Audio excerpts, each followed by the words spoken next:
深秋时分，一匹白丝绢披于山壁上，衬得两旁粉彩着装的红叶更为鲜艳许多。傍晚在夜间灯光的照明下，让这匹素雅的白丝绢显得更加风华绝代。养老溪谷素幼双游步道顺着养老川的水势蛇行于山谷之中，晨昏阳光斜射之时，可以见到不同层次的光影变化，在溪谷中更可见到无限可能的色彩幻化。养老谷旅馆组合提供的最新徒步旅行地图中，双长约4公里的路途，需费时约1小时的徒步时间。瀑布全长达100公尺的素幼双，陷于瀑布下方深潭池水的阻隔，游客仅能立于远方观之。因为深潭池水的阻隔，因此游客们立于不同角度、不同位置，大家都可以欣赏到不被游客乱入的美丽景色。大家随便拍都可得素幼双美丽的身影。趁着晚餐前还有丝丝光线，气温偏低，加上溪水旁更觉得寒冷，深获溪谷4时景色的变化万千，绝对值得让游客裹得厚重衣物，伴着潺潺水声漫步而行。山里的夜来得特别的早，走一小圈后，竟已快要无法分辨是路或是水了。还好前方有素幼双的明灯指路。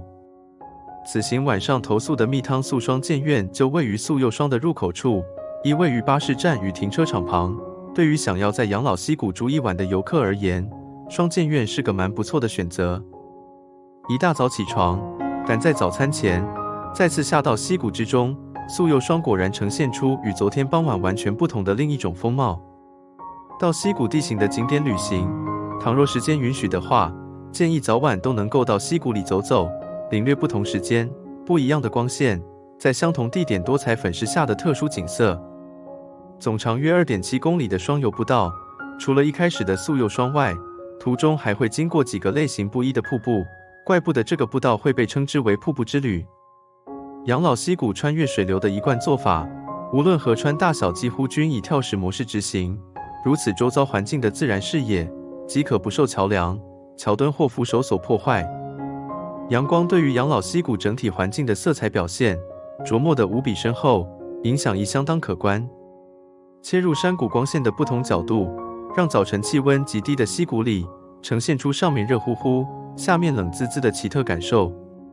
深切于溪谷中的养老川，让步道与上方路面的高低落差相距数十公尺，为避免因上游瞬间暴雨导致山洪爆发而危害到游客，步道上每相隔一段距离，就会有指标指示最近避难口的方向与距离。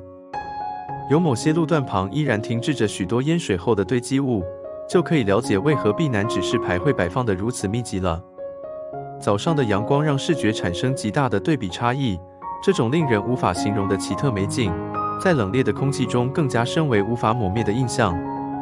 同样都称为溪谷，一样都是步道，青梅线上的玉月溪谷比鸠之巢溪谷平整好走，养老溪谷的双游步道路幅又更加宽阔，前一天走的中赖游步道次之。山路步道转个弯就是不同的面貌，溪流谷地更是如此，阳光照射到的地方立即显现出生气与活力。抬头望，河川这边的枯枝对照彼岸的欣欣向荣，仿佛暗喻着人比人气死人一般。至少值得庆幸的是，立于汉这端望过去是对岸茂盛又艳丽的色彩。大约2公里多的素幼双游步道，轻轻松松的就走到步道终点，再往前走就要越过河川到对岸的马路上。此时决定转身往回头走，沿着溪谷原路走回饭店。还好回头是岸，当太阳出来，若是走在上面的马路上时，这样的光线想必应该非常刺眼才对，但在溪谷中，这样的光线却成了仿佛神圣的耶稣光一般。转过头的景象就是不一样，顺着来时路往回走，太阳渐升，阳光出露，万物复苏，生灵欢悦。阳光开始滋润万物，红叶艳丽的色彩更加饱和。走在步道欲返回双剑院享用早膳的我们，却已是饥肠辘辘，略感些许疲惫了。光线的强烈明暗对比，让人们欣赏红叶渐晴的景致时，除了华丽美景的含义外，更多了一份令人感动的深层意涵。如期走回起点的素幼双，色彩灿烂火热的红叶景象，只能学习再别康桥，挥一挥衣袖，不带走一片云彩，看在眼里，葬于心里。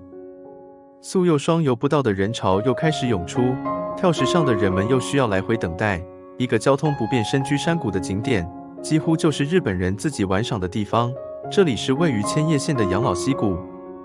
这里是房总半岛养老溪谷最精华的景点素柚霜。